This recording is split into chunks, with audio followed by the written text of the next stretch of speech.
Prime time news की optimum dose prime eight 4। बहुत स्वागत है आपका। मैं हूं दिनेश गौतम। सबसे पहले आपको दिखाता हूं वो खबरें जो खास तौर से फोकस में रहने वाली हैं। बंगाल में अंधा कानून, न शेख मिला न संदेश खाली जाने दिया। क्या है वो सबूत जिसे छिपाया जा रहा है, ये हम आपको दिखाएंगे। किसानों का भारत बंद फेल, बॉर्डर पर बवाल, समाधान की तलाश। पूरी खबर पूरे ब्यौरे के साथ आपके सामने होगी प्राइम एट 4 में।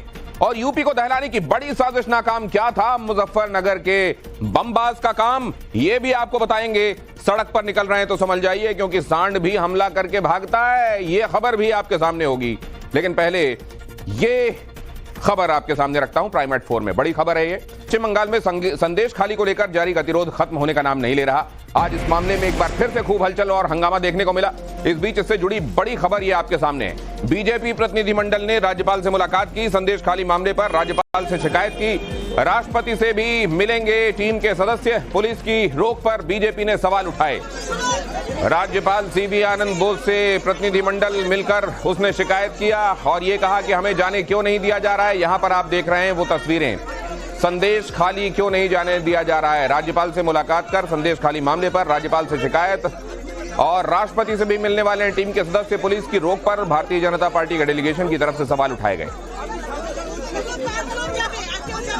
और आपको यह भी बता दें कि इससे पहले भारतीय जनता पार्टी की 6 सदस्यीय टीम संदेश खाली जाने के लिए निकली थी, लेकिन संदेश खाली जा रही भारतीय जनता पार्टी की यह टीम वापस लौट आई।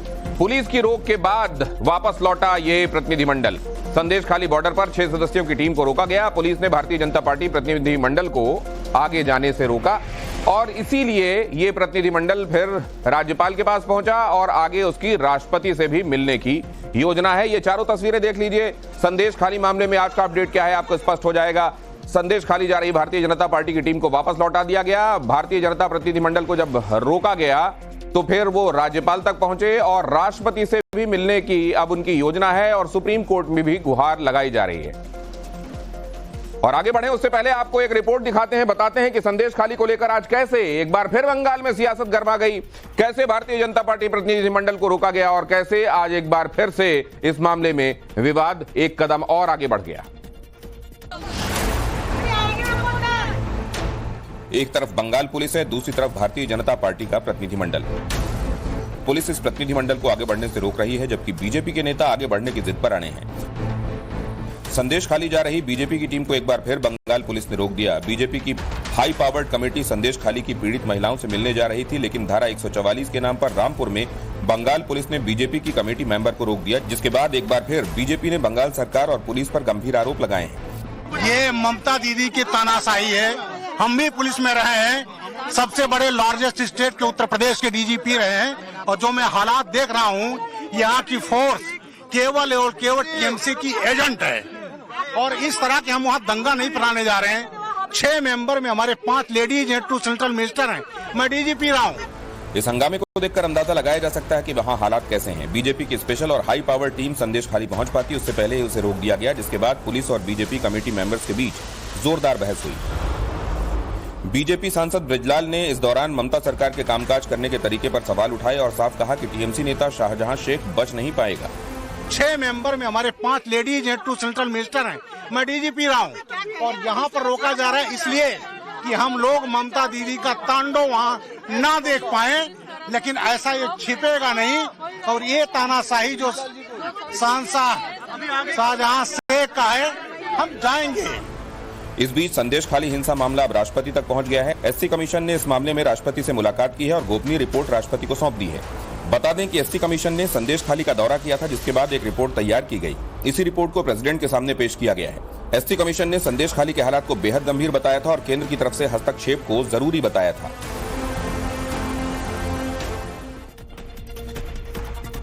संदेश खाली मामले को लेकर बीते कई दिनों से हंगामा जारी है। भारतीय जनता पार्टी संदेश खाली जाकर हालात का जायजा लेना चाहती है, स्थानीय लोगों से मिलकर मामले की तह तक जाना चाहती है, लेकिन पुलिस टीम लगातार उसे रोक रही है। ऐसे में कई सवाल हैं जिसके जवाब का सबको इंतजार है। वो सवाल क्या है?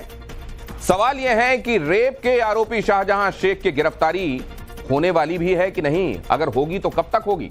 पीड़ित महिलाओं की शिकायत क्यों नहीं लिखी जा रही है? एफआईआर क्यों दर्ज नहीं की जा रही है? पीड़ित महिलाओं के बयान कब दर्ज किए जाएंगे और कब उन्हें सुरक्षित लगेगा? और उन्हें यह भरोसा होगा कि अगर वो शिकायत दर्ज कराएंगे तो उनके साथ कुछ गलत नहीं होगा। क्या संदेश खाली में सबूत मिटाए गए हैं, यह भी बड़ा सवाल है। संदेश खाली जाने वाली भारतीय जनता पार्टी टीम को बार बार रोका क्यों जा रहा है? ऐसी क्या है बात जो अगर यह प्रतिनिधिमंडल वहां गया तो देख लेगा, जिस बात को असल में चाहा जा रहा है कि जनता के सामने ना आए। इस बीच अभिनेता और भारतीय जनता पार्टी नेता मिथुन चक्रवर्ती ने भी संदेश खाली को लेकर ममता बनर्जी पर निशाना साधा है। The time has come now. You rise.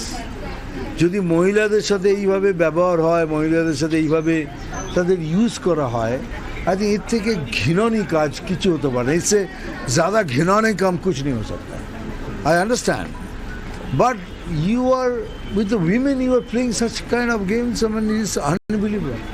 चलिए, politics is a different thing. हम पॉलिटिकल लड़ाई करेंगे, पॉलिटिकल बातें करेंगे। This is beyond politics. I think you all have the responsibility to see that इसके बाद उनके ऊपर कोई अत्याचार ना हो। और इस बीच संदेश खाली के मामले में कांग्रेस ने भी ममता के खिलाफ मोर्चा खोल दिया है। संदेश खाली जा रहे हैं अधीर रंजन चौधरी और उनको पुलिस ने रोक दिया। पुलिस और कांग्रेस कार्यकर्ताओं के बीच झड़प हुई। ममता बनर्जी आग से खेल रही हैं। अधीर रंजन चौधरी का यह बयान सामने आ गया है। ममता बनर्जी बंगाल में क्रूरता की क्वीन है, कहा है अधीर रंजन चौधरी ने, और ये बताता है कि इंडी गठबंधन में सब कुछ कितना ठीक ठाक है। देख लीजिए क्या कहा गया है अधीर रंजन चौधरी की तरफ से। अधीर रंजन चौधरी ने कहा है कि ममता असल में अत्याचार की, क्रूरता की क्वीन है। ममता बनर्जी की पुलिस ने हमें रोक लिया, ये ठीक नहीं। তাই বাংলার মুখ্যমন্ত্রী এই মুহূর্তে আপনার জন্য একটাই উপাধি আমার তরফ থেকে, you are a Bengali queen of cruelty. আপনি বাংলার নৃশংসতার এক রানী, ক্ষমতায় থেকে এই বাংলাকে আপনি নৃশংসতার বাংলায় রূপান্তরিত করেছেন, আপনাকে ধিক্কার। तो प्राइम एट 4 में कुल मिलाकर बंगाल की पुलिस न भारतीय जनता पार्टी को संदेश खाली जाने दे रही है और न कांग्रेस को। दोनों दल संदेश खाली जाने की जिद पर हैं, लेकिन ममता की सरकार ऐसा होने देना नहीं चाहती। सवाल यह है कि आखिर संदेश खाली में ऐसा क्या है जिस सच को छिपाया जा रहा है। इन दोनों तस्वीरों में आप देख लीजिए, भारतीय जनता पार्टी और बीजेपी तो ठीक है, बीजेपी तो दूसरे पाले में निश्चित रूप से खड़ी हुई है, लेकिन वो जिसके साथ love and hate relationship Mamata Banerjee का रहा है, वो पार्टी अधीर रंजन चौधरी जब यहां जाना चाहते हैं तो फिर उन्हें जाने क्यों नहीं दिया जा रहा? उन्होंने बंगाल में ममता को क्रूरता की क्वीन तक करार दे दिया।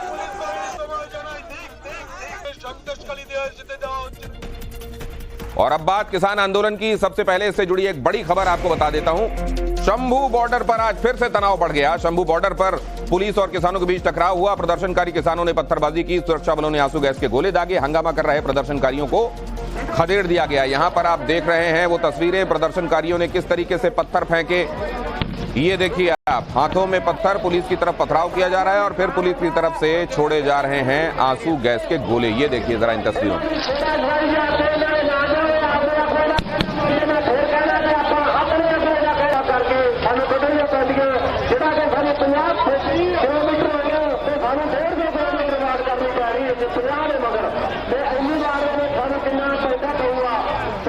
वहां मौजूद लोगों को लाउड स्पीकर के जरिए पुलिस प्रशासन समझाने की कोशिश भी कर रहा है, लेकिन किसी पर कोई असर नहीं है। ये लगातार आप देख रहे हैं। और यहां आज एक बार फिर से वही झड़प की नौबत बनी जब पुलिस के ऊपर पथराव हुआ और पुलिस ने फिर फेंके उधर से आंसू गैस के गोले। यहां पर आप देखिए प्रदर्शनकारियों ने कैसे पत्थर बरसाए हैं, कैसे उनके ऊपर आंसू गैस के गोले दागे गए हैं। पुलिस और प्रदर्शनकारी, कई बार ऐसी स्थितियां बनी जब आमने सामने आ गए और इस तरीके से शंभू बॉर्डर पर हड़कंप की स्थिति लगातार बनी हुई।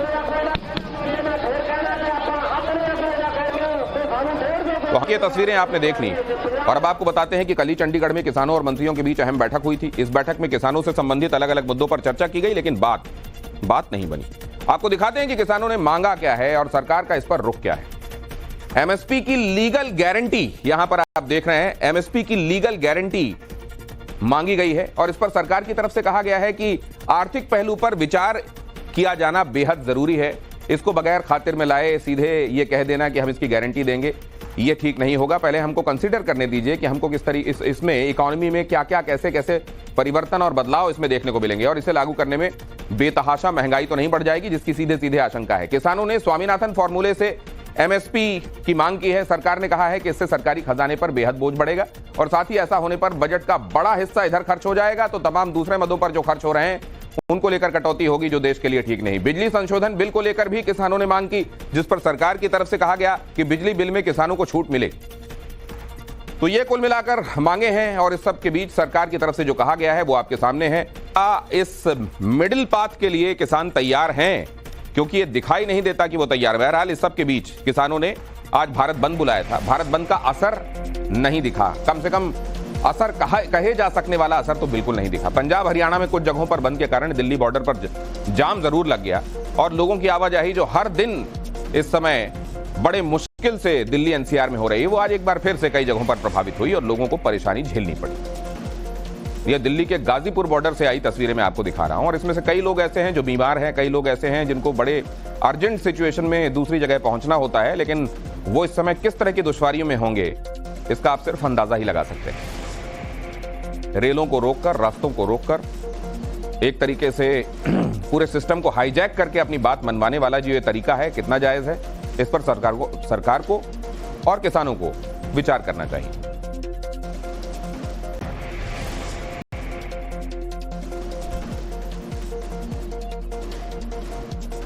कल भी बातचीत के बाद किसान संगठनों ने आज भारत बंद बुलाया था। दरअसल 3 ऐसे मुद्दे हैं जिस पर पूरा पेच फंसा हुआ है। सरकार और किसानों के बीच बात नहीं बन पा रही है। जैसा मैंने आपको बताया, एमएसपी की लीगल गारंटी के संदर्भ में कहा गया, एमएसपी की लीगल गारंटी, एमएसपी तय करने का फॉर्मूला क्या हो, इसको लेकर बात कही गई और किसानों के खिलाफ दर्ज एफआईआर भी वापस ली जाए। बिजली को लेकर जो बात कही गई, जैसा मैंने आपको बताया, बिजली को लेकर जो वहां पर कहा गया कि आपको इसको लेकर कंसीडर करना चाहिए। सरकार ने कहा कि बिजली की मांग ऐसी है जिसको लेकर कंसिडरेशन आगे हो सकता है, लेकिन कम से कम ये स्वामीनाथन सिफारिश के हिसाब से होगा क्या, एमएसपी को गारंटी को लीगलाइज किया जाए, इन सब बातों में हमको इकोनॉमी के संदर्भ में अध्ययन करने दीजिए और उसके बाद हम आपको बताते हैं। किसानों के खिलाफ दर्ज एफआईआर को जो वापस लिया जाए, ये ब्लैंकेट एफआईआर वापस जा सकती, ये हर एक किसान के खिलाफ, वो जो कृषक है उसने किसी भी तरीके का अपराध किया हो उसके खिलाफ अब कोई भी एफआईआर हो वापस ले ली जाए, ऐसा नहीं हो सकता। तो जाहिर है इसमें भी सरकार को देखना पड़ेगा आगे। और आज किसान आंदोलन के भारत बंद के बीच प्रधानमंत्री नरेंद्र मोदी हरियाणा के रेवाड़ी पहुंचे। तस्वीरें आपको दिखाता हूं और उन्होंने जो कहा वो भी आपको बताता हूं। प्रधानमंत्री ने चुनाव से पहले हरियाणा को 9,750 करोड़ का मेगा गिफ्ट दिया और विपक्ष पर जमकर हमला बोला। पीएम मोदी ने भगवान राम को काल्पनिक बताने वाले लोगों की भी क्लास ली और राम मंदिर विरोधियों को भी बेनकाब किया। इसी के साथ साथ मोदी ने एक बार हरियाणा लैंड से अब की बार 400 पार का बिगुल भी बजाया और साथ ही मोदी की गारंटी देकर विपक्ष को चारों खाने चित कर दिया। भाई और बहनों, मोदी की गारंटी उसके साथ है जिसके पास गारंटी देने के लिए कुछ भी नहीं है। देश के छोटे किसान के पास बैंकों को गारंटी देने के लिए कुछ नहीं था। मोदी ने उन्हें पीएम किसान सम्मान निधि की गारंटी दी। देश के गरीब, दलित, पिछड़े, ओबीसी परिवार के बेटे बेटियों के लिए बैंकों में गारंटी देने के लिए कुछ नहीं था। मोदी ने मुद्रा योजना शुरू की और बिना गारंटी का लोन देना शुरू किया। मोदी की गारंटी उनके लिए जिनके पास असल में गारंटी के लिए कुछ नहीं होता था। और प्रधानमंत्री नरेंद्र मोदी ने 9,750 करोड़ रुपए की 5 परियोजनाओं का शिलान्यास और उद्घाटन किया। इसमें क्या क्या है वो भी आपको देखना चाहिए। इसमें रेवाड़ी में एम्स का शिलान्यास किया गया, गुरुग्राम मेट्रो रेल परियोजना की आधारशिला रखी गई और कुरुक्षेत्र के ज्योतिसर में 240 करोड़ की लागत से बने अनुभव केंद्र का उद्घाटन भी किया गया। ये निश्चित रूप से हरियाणा के विकास को नई गति देने वाले काम है जिनकी शुरुआत आज प्रधानमंत्री नरेंद्र मोदी ने की है। एक बार फिर से आपको बता देता हूं, 9,750 करोड़ रुपए की 5 परियोजनाएं, रेवाड़ी में एम्स, गुरुग्राम में मेट्रो रेल परियोजना और कुरुक्षेत्र के ज्योतिसर में 240 करोड़ की लागत से बने अनुभव केंद्र का उद्घाटन इसमें शामिल है।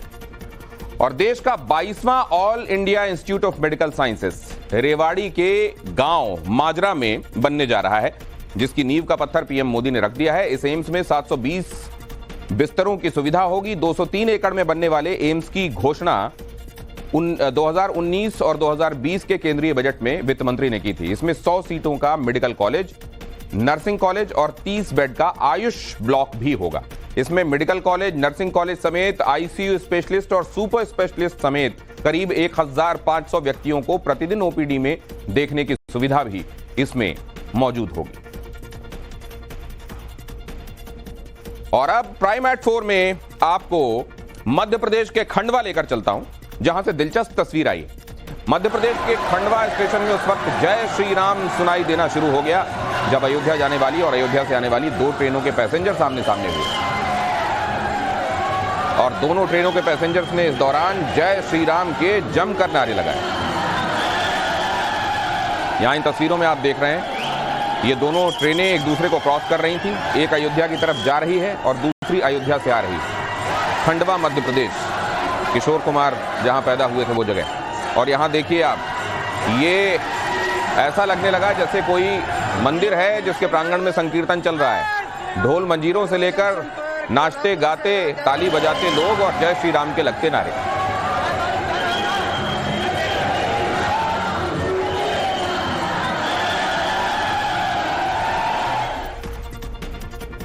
Prime eight 4 Uttar Pradesh ATS के मुजफ्फरनगर में बड़ी साजिश नाकाम कर दी गई। एटीएस ने टाइम बॉम्ब के साथ एक युवक को गिरफ्तार किया। उसके पास टाइमर भी था और बॉम्ब भी था, दोनों असेंबल्ड नहीं थे, दोनों थे। गिरफ्तार युवक से पूछताछ में एसटीएफ और आईबी खुफिया विभाग लगा हुआ है। आरोपी युवक जावेद है, जिसके पास से ये टाइमर और बॉम्ब बरामद किया गया है। बॉम्ब डिफ्यूज करने के लिए मेरठ से बॉम्ब डिस्पोजल स्क्वाड भी बुलाया गया है। यहां पर आपको देख रहे हैं जो बॉम्ब बनाने वाला सामान लगभग बन चुका, बॉम्ब और साथ में टाइमर। अब इसके साथ टाइमर को जोड़ा जाना था और फिर इसको कहीं भी उड़ाया जा सकता था इस बॉम्ब को। और उससे पहले कि वो अपनी साजिश में नाकाम होता, एटीएस ने ये बड़ी कामयाबी हासिल की है।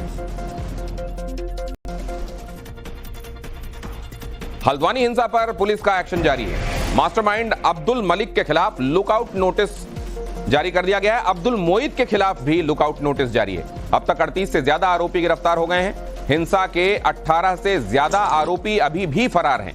उत्तराखंड के हल्द्वानी हिंसा केस में अब मुख्य आरोपियों की धरपकड़ के लिए कार्रवाई तेज कर दी गई है। हल्द्वानी हिंसा के मास्टरमाइंड अब्दुल मलिक और उसके बेटे अब्दुल मोईद की गिरफ्तारी की कोशिशें चल रही हैं। हिंसा के 9 दिन बीतने के बाद अभी तक दोनों को गिरफ्तार करने में पुलिस को कामयाबी हासिल नहीं हुई है। वहीं दोनों आरोपियों के विदेश भागने की आशंका भी है। इसको देखते हुए केंद्रीय गृह मंत्रालय ने दोनों के खिलाफ लुकआउट नोटिस जारी कर दिया है। अब्दुल मलिक और अब्दुल मोईद अब देश विदेश की सुरक्षा एजेंसियों के रेडार पर भी आ गए हैं। वहीं नैनीताल पुलिस की तरफ से दोनों की गिरफ्तारी के लिए दिल्ली, उत्तर प्रदेश, हरियाणा और उत्तराखंड में लगातार दबिश दी जा रही है और दोनों के बैंक अकाउंट ट्रेस करके उन्हें सीज करने की प्रक्रिया शुरू कर दी गई। 38 से ज्यादा लोग अरेस्ट हो चुके हैं। तो 38 लोग जब अरेस्ट हो गए, इसका मतलब इतने लोग अभी सलाखों के पीछे है। कुछ लोगों पे हमने जो है गंभीर से गंभीर धाराओं में भी मामला दर्ज किया, यूएपीए भी लगा है। तो लगातार जो है पुलिस इस ओर काम कर रही है और भी अगर प्रकाश में आ रहे हैं उनको अरेस्ट कर रही है। और राम भक्तों पर राहुल का बड़ा बयान आया है। प्राण प्रतिष्ठा में सिर्फ अमीरों को बुलाया गया, राहुल गांधी ने कहा। एक भी गरीब और किसान को नहीं बुलाया गया, राहुल गांधी ने कहा। जबकि आप जानते हैं कि वहां जहां पर ये लोगों के बैठने की व्यवस्था की गई थी, वहां सबसे आगे पंक्ति में उस महिला को बिठाया गया था जो छत्तीसगढ़ में कचरा बीनने का काम करती है और अपने कचरा बीनने के उस काम से हुई आमदनी में से उसने भगवान के मंदिर के निर्माण के लिए चंदा राशि भी दी थी। अच्छा बताओ, आप सबने राम मंदिर का इनॉग्रेशन देखा? देखा टीवी पे? देखा? मोदी जी ने राम मंदिर का पूरा इनॉग्रेशन किया, देखा आपने? अच्छा मुझे बताओ, उसमें आपको अदानी दिखा, अंबानी दिखा, अमिताभ बच्चन दिखा, ऐश्वर्या राय दिखी, हिंदुस्तान के सब एक्टर दिखे? उसमें आपको गरीब किसान दिखा, मजदूर दिखा? कौन है? मोबाइल दीजिए। वो भैया मजदूरी कर रहे थे, वो भूखे मर रहे थे, वो बेरोजगार है। राम मंदिर के इनॉग्रेशन में नरेंद्र मोदी, अमिताभ बच्चन, आपको दिखाएंगे समंदर में हिंद के शूरवीरों को देखकर कैसे निकला ड्रैगन का दम। लेकिन पहले देखिए सत्ता से बेदखल होने के बाद तेजस्वी कैसे बने राहुल के सारथी। सत्ता से बेदखल होने के बाद तेजस्वी यादव राहुल गांधी के सारथी बन गए। तेजस्वी यादव कांग्रेस नेता राहुल गांधी की भारत जोड़ो न्याय यात्रा में शामिल हुए।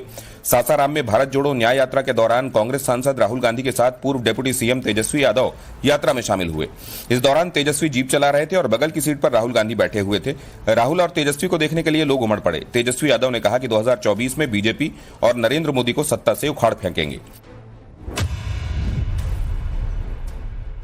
महाराष्ट्र में चुनाव चिन्ह की लड़ाई सुप्रीम कोर्ट पहुंच गई। शरद पवार गुट ने चुनाव आयोग के फैसले को सुप्रीम कोर्ट में चुनौती दी है और इस मामले की जल्द से जल्द सुनवाई करने की मांग की है। चुनाव आयोग ने एनसीपी का चुनाव चिन्ह अजीत पवार गुट को दे दिया। चुनाव आयोग का कहना है कि कानूनी तौर पर असली एनसीपी अजीत पवार गुट ही है। तो वहीं चुनाव आयोग के फैसले को एनसीपी ने असंवैधानिक बताकर सुप्रीम कोर्ट का दरवाजा खटखटाया है। सीजेआई डीवाई चंद्रचूड़ ने भरोसा दिलाया कि वो जल्द इस मामले की सुनवाई करेंगे। कांग्रेस नेता मणिशंकर अय्यर ने एक बार फिर विवादित बयान दिया। उन्होंने कहा है कि चुनाव से पहले भारत को हिंदू राष्ट्र बनाने की कोशिश हो रही है। उन्होंने केंद्र सरकार पर हिंदुत्व के बहाने पाकिस्तान की नकल करने का आरोप लगाया।